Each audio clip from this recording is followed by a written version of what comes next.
내가 누군지 알아? 누군지 알지 개새끼야. 어? 씨발 니는 내가 노동청이 준장할 거야 이 씨발놈아. 어이 진짜 이 씨발. 이 영화에는 현실에 존재하는 진짜 양아치들이 등장합니다. 영화의 주인공인 민규는 밤에는 클럽 DJ로 일하고 낮에는 오토바이 퀵서비스 일을 하면서 어렵게 생활비를 벌고 있는데요. 고된 생활의 반복이지만 그런 민규에게는 클럽 DJ라는 꿈도 있고 여러분에게는 없는 어여쁜 여자친구도 있는 나쁜 녀석이죠. 이렇게 민규는 솔로의 적이라는 아주 나쁜 녀석 같지만 아닙니다. 아주 착하고 순박하고 건실한 청년이에요. 그런 민규의 여자친구인 김시은. 시은 역시 돈이 필요하기 때문에 가장 찬란할 청춘의 시간에 미술학원에서 입시 강사로 일을 하고 있죠. 시은이 일하고 있는 미술학원의 원장은 양아치입니다. 아니, 미술학원의 원장의 이름은 지영입니다. 지영은 시은에게 추가로 그림을 그릴 것을 당당하게 요구하고 그러면 연고작 페이 따로 시은은 그러면 추가 페이를 챙겨주냐고 묻자 지영은 오히려 시은에게 화를 내죠. 야, 김시은, 언제부터 학원 강사가 시범작, 연구작 다 돈을 받아? 네, 아주 가관이에요. 근데 이런 사람들이 현실에 너무 많습니다. 한편 민규가 일하는 퀵서비스 알바의 실장은 보험비를 명목으로 직원들의 돈을 떼먹고 있었는데요. 이 사람도 양아치입니다. 나이를 똥꼬로 먹었죠. 아무튼 선량한 노동자였던 용삼과 민규는 꺼져 씨발놈들아. 그러면 내 돈 다 넣어줄 테니까 꺼져. 참다 폭발하고 말고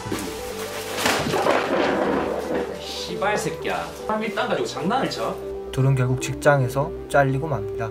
이런 일을 겪으신다면 욕하고 싸우면서 힘 빼지 마시고 바로 노동청에 신고하시기 바랍니다. 고용노동부의 전화번호는 전국 어디서나 국번 없이 1350 기억하세요. 1350입니다. 야 씨발 니는 내가 노동청이 준장할 거야 이 씨발놈아.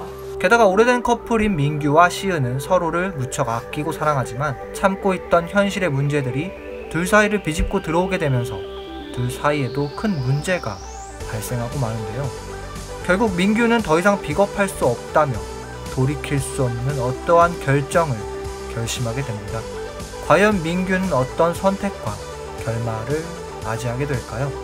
영화 속의 각성.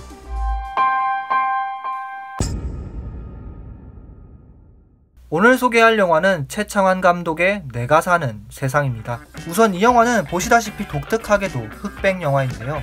흑백의 명함처럼 차분하고 담담하게 진행된 스토리가 지루하거나 늘어지는 부분 없이 흥미롭게 전개되는 영화입니다. 이 영화에서 고용주들, 흔히 말해 갑의 위치에 있는 사람들은 정당한 대가를 지불하지 않거나 친분을 이용해서 선량한 청년들을 괴롭히고 있는데요. 부당하게 임금을 떼인 용삼과 민규가 근로계약서 작성을 요구하자 실장은 더욱 뻔뻔하게 나오기도 하고 너 사람 말 못 믿냐? 근무 시간은 끝났는데도 당연하다는 듯이 시은에게 무벗으로 야근을 시키기도 합니다. 신입생 이것 좀 마저 봐줘요. 짜증나죠. 이해하죠. 게다가 민규가 믿고 따르는 클럽의 사장 지용이 형님마저 그림을 그리는 아티스트인 시은에게 페이도 제대로 주지 않고서 포스터나 안주판을 그려달라고 요구하기도 하죠. 이렇게 영화는 오늘날 대한민국을 사는 청년들의 현실을 생생하게 보여주고 있으며 슬프면서도 웃음이 나는 민규의 모습은 유난히 정이 가는 캐릭터이기도 합니다. 이 영화에 등장하는 사건들이 재미있는 점은 살인사건과 같이 자극적인 사건들은 아니지만 사회 경험을 했던 사람이라면 누구나 겪었을 만한 아주 흔한 일들이라는 점입니다. 2019년이 된 아직까지도 어딘가에서 공공연하게 벌어지는 일들이기 때문에 많은 분들이 공감하며 감상할 수 있을 것 같은데요.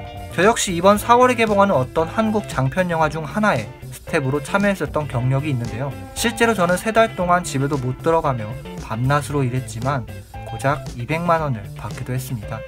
한 번만 도와달라는 아는 형의 부탁으로 처음부터 그렇게 받기로 하고 일을 시작하긴 했지만 나중에 알고 보니 다른 사람들은 제대로 된 페이를 받고 있었고 오직 저 혼자만 그런 임금을 받고 일하고 있었다는 걸 알고는 어이가 좀 없었죠.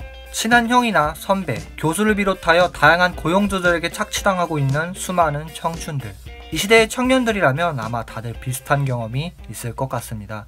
알고 그러는 거야 진짜 비겁하게. 이렇듯 내가 사는 세상은 부당한 현실에서 할 말을 참고 살던 청년들이 꿈틀거리는 청춘의 모습을 그린 재미있고 의미있는 한국 독립영화입니다. 이 영화는 민규와 시은을 통해 피고용인들이 겪는 부조리와 고통받는 청춘들을 보여주고 있습니다. 어떻게 살 것인가, 그리고 나는 어떻게 행동할 것인가, 우리는 무엇을 할 수 있으며 나는 이제 무엇을 할 것인가.